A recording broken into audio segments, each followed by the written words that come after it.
nearly 1,300 people died of accidental drug overdose. This is between 2016 and 2024. According to a new report out by the New Zealand Drug Foundation, our drug laws are partly to blame. Sarah Helm's the New Zealand Drug Foundation Executive Director. Sarah, good morning. Good morning. What drugs are people ODing on? Yeah, look, there's a range of drugs. The most common drug type is opioids that are responsible for our overdose fatalities. And over the last 50 years, we've basically seen all of our drug harms. So 50 years since the Misuse of Drugs Act was brought to play, we've had addiction go up. We've had our drug supply continue to grow in volume and toxicity. We've had criminalisations grow a lot over that time. None of that is helping at this point. And in fact, if we don't act, we think that things will continue to get worse. Sarah, two quick questions. One is the overdoses, the opioids, are they prescribed drugs that we're more likely to OD on? It's a mix. So there are a mix of opioids and a mix of other substances involved. Okay. Usually when somebody has overdosed, there's actually more than one substance in their body. Sometimes that can be a medication and an illicit substance and or alcohol.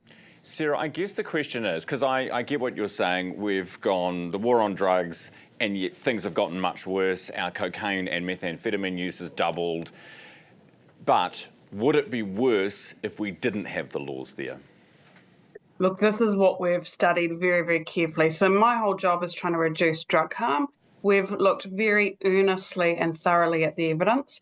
At this point in time, there are 22 countries that have decriminalised drug use, an even bigger group that have decriminalised cannabis use. And so we have a lot of evidence to go on.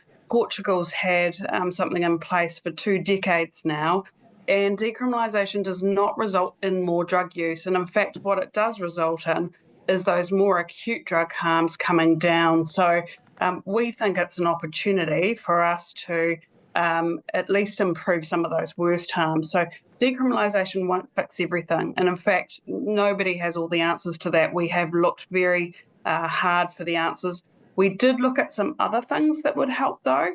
At the moment, the law bans us from doing some activities that would prevent overdose fatalities and reduce harm. So basically outlawing things like distributing safer utensils, etc. So we'd like to see drug harm reduction and overdose measures able to be licensed by a health authority. Sarah, what about Seattle? Because they sort of loosened and then they came back. We've seen a couple of jurisdictions do this. Is that not proof that, you know, maybe you don't want to throw the baby out with the bathwater?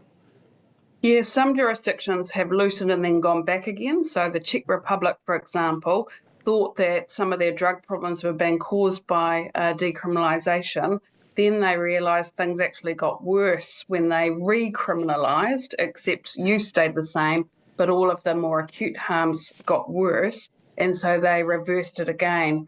What we think is, or what we know to be the case from the evidence, is that where countries have gone too far and gone too liberal, introduced more of a commercial model, the harms can increase. And I think that's one of the reasons we're seeing a little bit of concern around the world, is that we have in parallel some commercial models that have gone a bit too far, as well as just a burgeoning international drug supply. Can you just very quickly, Sarah, before we go, ideally, in your ideal world, how would somebody get access to a hit of meth in New Zealand? We don't have an ideal answer for that. We did look at some stimulant substitution therapy as a way through. The evidence is still a bit mixed on that in particular. We would like to see some flexibility in the law where if evidence changes, we're able to do something new. For example, that could be on prescription, but we're not recommending at this point. The evidence doesn't quite stack up.